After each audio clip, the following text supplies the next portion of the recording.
Say hi. Say hi. Woo. She's like, I don't care. Hey guys, it's Hannah. Welcome back to my channel. Today I have another completely different video for you guys. I am starting a series which is called Monthly Mystery, and I'm really excited. So basically what I'll be doing is I will be talking about unsolved murder or unsolved missing person cases.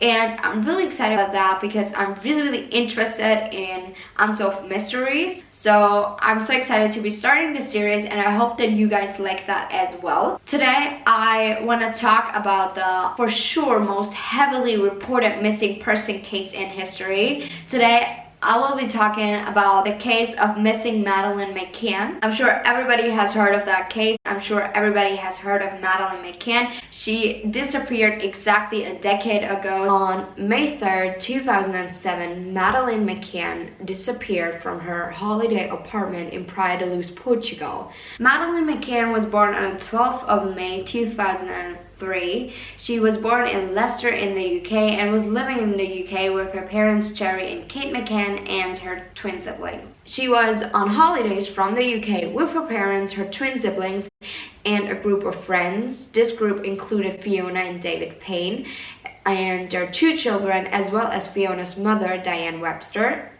Then Jane Tanner and her partner Russell O'Brien and their two kids, and Matthew and Rachel Oldfield and their daughter. The McCanns arrived on the 28th of April 2007 in Praia de Luz, Portugal.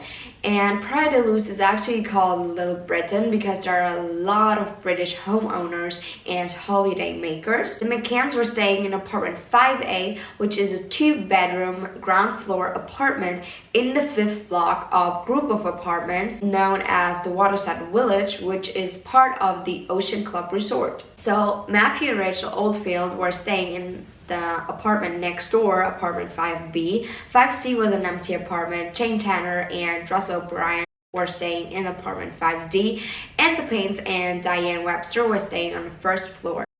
The apartment complex was definitely not a gated complex. It was accessible to the public from two sides. So the patio doors could be accessed via a public street where a small gate and a set of steps led to apartment 5A's balcony and the living room. The front door of the apartment was on the opposite side of the complex, which the McCanns always kept locked. In the children's bedroom, there was one waist-high window with curtains. The McCanns kept the curtains always closed. This window overlooked a narrow walkway which was separated by a low wall from the public street. The twins slept in the middle of the bedroom and Madeleine slept next to the bedroom door, and there was one empty single bed right under the window. On May 3rd, Madeleine asked her mother, Kate McCann, over breakfast why she didn't come when she and her brother cried last night. And after the disappearance, Kate McCann wondered if that meant that there was already somebody in their apartment the night before. Kate McCann also noticed a large brown stain on Madeleine's pajama top, which wasn't there the night before. Children spent the morning at the resort's kids club, and then the family lunched together at their apartments before heading to the pool. At the pool, Kate McCann took the last known photograph of Madeleine at 2:29 p.m., sitting next to her dad and her sister by the pool. After the pool, kids were going back to the resort's kids club, and at around 6 p.m., Kate McCann picked up her kids to take them back to the apartment while Jerry McCann was taking a 1-hour tennis lesson. The McCanns put the children to bed at around 7 p.m. and Madeleine was wearing a short-sleeved pink and white pajama. So at 8:30, the McCanns left their apartment to dine with their friends in the Ocean Club Resort's open-air tapas restaurant, which was located on the other side of the resort. 5A was about 55 meters from the restaurant. Getting there involved walking along a public street to reach the doors to the Ocean Club Resort, and walking through the resort to the other side of the pool. The resort staff had left a note in the message book at the swimming pool reception area, which said that this specific table was block booked for 8:30 for the McCanns and their friends because the children were asleep at the apartment and they needed this table so they could watch the apartment. So the top of the apartment was visible from the tapas restaurant, but the doors weren't. The McCanns left the patio door unlocked with the curtain drawn so they could easily go in the apartment without making any noises. They didn't lock it because you could only lock the patio doors through the inside, so they had to leave it open. So there was a child safety gate at the top of the steps from the patio, and at the bottom of the steps there was a low gate which led directly to the street. McCanns and their friends decided to check on their children every half hour. Jerry McCann carried out the first check at around 9:05 p.m. and when he checked, everything was well. The kids were asleep, except that he recalled having left the bedroom door slightly ajar, and now it was wide open, and before returning he pulled it nearly closed again, and then he returned to the restaurant. On his way back to the restaurant, Jerry McCann met a British holidaymaker and started talking with him. Around 9 p.m., Jane Tanner decided to check on her children, and she was walking by Jerry McCann and this British holidaymaker. She only saw them, but they didn't see her. Tanner told the police that at around 9:15, she saw a man carrying a young child walking across the street just ahead of her. He was not far from Madeleine's bedroom, heading east, away from the front of the apartment 5A. But she didn't think any of that because, it was a holiday resort. There were a lot of kids. It could have just been a normal dad carrying his sleeping daughter back to their apartment. The child in the man's arms was wearing light colored pajamas with a floral pattern and cuffs on the legs, just like Madeleine. Tanner described the man as a white, dark-haired, 5'7" tall, Southern European appearance, 35 to 40 years, wearing gold or beige trousers and a dark jacket, and he didn't look like a tourist. In October 2013, the police said they had identified the British holidaymaker as the man that Tanner saw, and the lead detective in their case, DCI Andy Redwood, is almost certain that the Tanner sighting had nothing to do with the abduction. Around 10 p.m., the Smiths, an Irish couple, saw a man about 457 meters from the McCann's apartment walking away from the Ocean Club towards the beach. He was carrying a little girl aged 3 to 4 years. She was blonde, had pale skin. She was wearing light-colored pajamas and had bare feet. The man was in his mid-30s. He was 5'7" and 5'9" tall. He was slim to normal build, and he was wearing cream or beige trousers. He didn't look like a tourist, and he looked really uncomfortable carrying the little girl. At 9:30, Kate McCann intended to check on her children, but Matthew Oldfield said that he could check on them when he was checking on his own children in the apartment next door. When he checked apartment 5A, he noticed that the children's bedroom door was wide open, but he didn't hear any noises, so he didn't look far enough into the bedroom, so he couldn't tell if the window was open or if Madeleine was still there. Kate McCann made her own check at around 10 p.m. Kate recalled entering the apartment through the unlocked patio door, and she saw that the children's bedroom door was wide open, and right as she wanted to close the door slammed shut, which was when she saw that the bedroom window was open and the curtains were just flying in the wind and that Madeleine was gone. After briefly searching the apartment, Kate left the apartment without her twins. She ran out of the apartment and left her twins, and that's what is so strange. So she left the twins. The first thing she said was, "They have taken her." That seems so weird to me. Nobody would say, "They have taken her." Would you?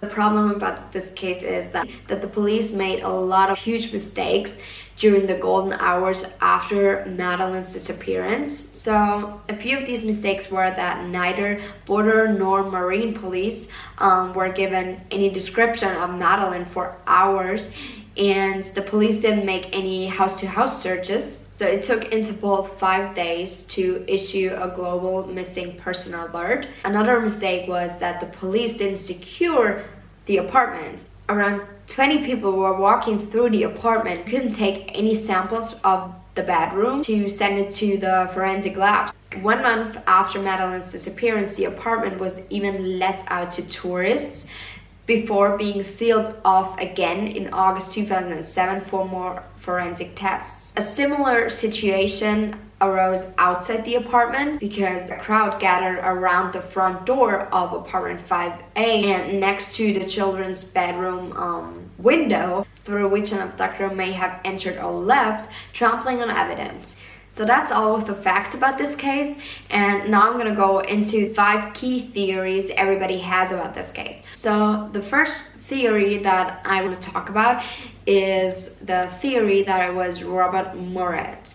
Robert Muret was the first official suspect in this case. He was a 34-year-old British Portuguese property consultant who was living with his mother in his mother's villa 137 meters from apartment 5A in the direction in which the man Jane Tanner saw had walked. He was made a suspect after a journalist told the police that he had been asking a lot of questions about this case. The police had actually signed him up as an official translator. He said he wanted to help because he has a daughter in England around Madeleine's age. Fiona Payne, Russell O'Brien, Rachel Oldfield, an Ocean Club nanny, and 2 British holidaymakers told the police that they saw Muret around the apartment right after Madeleine's disappearance. This would not have been surprising considering that Muret lived so close to the apartment. He and his mother told the police that he was home all evening. They even had sniffer dogs search his home,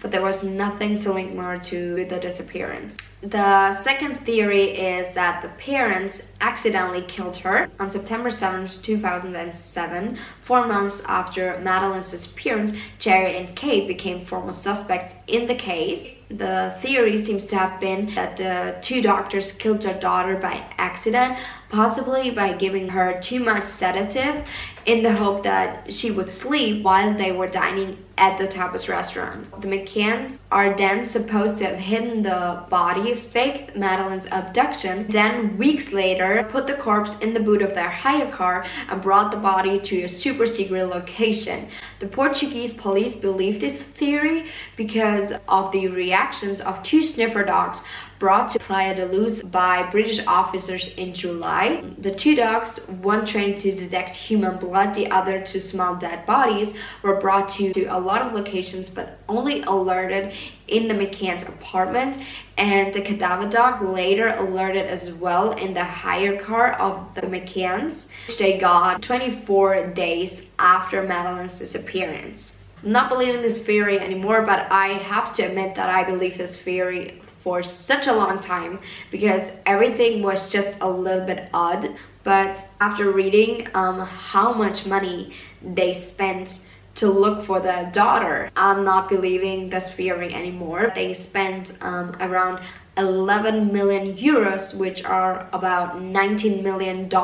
If you already know that you killed your own daughter, then why would you spend so much money to look for your daughter? Another theory is that it was a burglary gone wrong. When Scotland Yard launched its review of the investigation in 2011, officers identified a string of break-ins at apartments across the Algarve, including Playa de Luz, and there has been an incredible increase in the number of burglaries in that area in the months running up to Madeleine's disappearance, and the patio doors of the McCann's apartment had been left unlocked, so the thieves would have had easy access to the apartment. The police began exploring the theory that Madeleine was snatched after waking up and disturbing intruders. I think that a normal burglar would have just wanted to get the hell out of there as quick as possible. Another theory is that Madeleine got stolen for a childless couple.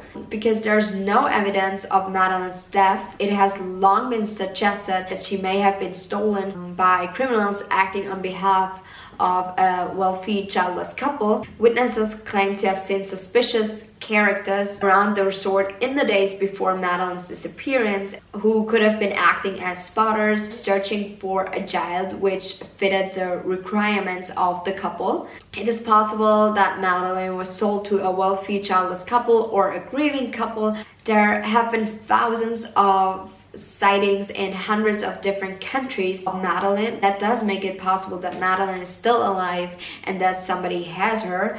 So the last theory I want to get into is that Madeleine wandered off. It is possible that Madeleine wandered off, but it is really unlikely actually. This theory is that Madeleine was not abducted from the apartment, but was actually snatched or harmed after wandering off. If she really managed to get out, Madeleine could have then been snatched by an abductor, but for this to happen, Madeleine would have had to open the curtains, close the curtains behind her, go through the patio door, open the child safety gate, close the child safety gate behind her, walk down the steps, open the gate to the public street, and close the gate. I mean, it is possible, but it is really unlikely for a 3-year-old. Recently, there has been a new lead. Jenny Moret, the mother of Robert Moret, who was the first official suspect, told the police that she had seen a woman in purple loitering outside the apartment from which Maddie was snatched just 2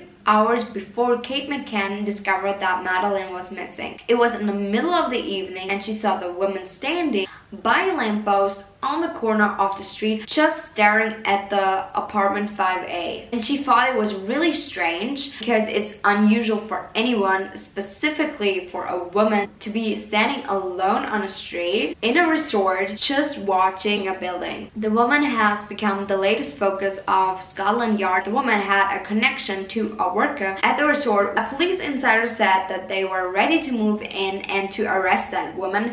So let's just hope that they find this woman and that this woman can help. I just hope for that family that there will be closure. So that's it for my video today. I really hope you guys like this kind of video and want me to do more of those. If you do so, then please give this video a thumbs up and click the subscribe button down below if you haven't already. And if you know any other theories or any other facts, then just feel free to comment down below. I really hope you guys have a lovely day. See you soon in my next video. Peace out, my love.